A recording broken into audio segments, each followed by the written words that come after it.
17 June 2026 বুধবার চন্দ্র মিথুন রাশি দিবা 8টা 34 মিনিটের পরে কর্কট রাশি নক্ষত্র পুনর্বসে বেলা 1টা 37 মিনিটের পরে পুষ্যা নক্ষত্র রাহুকাল বেলা 12টা থেকে 1টা পর্যন্ত মেষ রাশি কর্মক্ষেত্র সুনাম অর্জন, ব্যবসায় নতুন যোগ, আয় বৃদ্ধি, আটকে থাকা কাজ সম্পন্ন হওয়ার সম্ভাবনা এবং মানসিক শান্তি।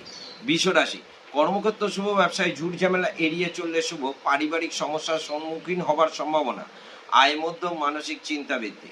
মিথুন রাশি কর্মক্ষেত্র মাথা ঠান্ডা রাখুন, ব্যবসায় অহেতুক ঝুট ঝামেলা এড়িয়ে চললে শুভ, পারিবারিক সমস্যা ও মানসিক উৎকণ্ঠা বৃদ্ধি।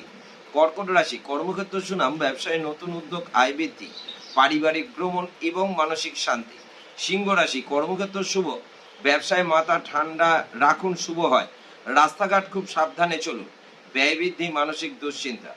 কন্যা রাশি কর্মক্ষেত্র সুনাম, ব্যবসায় নতুন যোগ, আয় বৃদ্ধি, পারিবারিক ও মানসিক শান্তি। তুলা রাশি কর্মক্ষেত্র মনোযোগ কম, ব্যবসায় আয় মধ্যম, পারিবারিক ভ্রমণ, ব্যয় এবং মানসিক প্রফুল্লতা বৃদ্ধি। বৃশ্চিক রাশি কর্মক্ষেত্র সুনাম, ব্যবসায় নতুন যোগ, আয় বৃদ্ধি, পারিবারিক ও মানসিক শান্তি। ধনু রাশি কর্মক্ষেত্র শুভ, ব্যবসায় অহেতুক ঝুট ঝামেলা এড়িয়ে চলুন, শুভ হয়, পারিবারিক সমস্যার সম্মুখীন হওয়ার সম্ভাবনা এবং মানসিক চিন্তা বৃদ্ধি। মকর রাশি কর্মক্ষেত্র সুনাম, ব্যবসায় আয় বৃদ্ধি, পারিবারিক ও মানসিক শান্তি।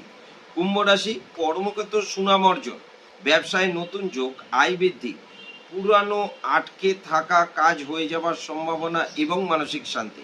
মীন রাশি কর্মক্ষেত্র শুভ, ব্যবসায় গোপন শত্রুর থেকে সাবধান, পারিবারিক সমস্যা এড়িয়ে চললেই শুভ হয়, মানসিক অবসাদ। নমস্কার।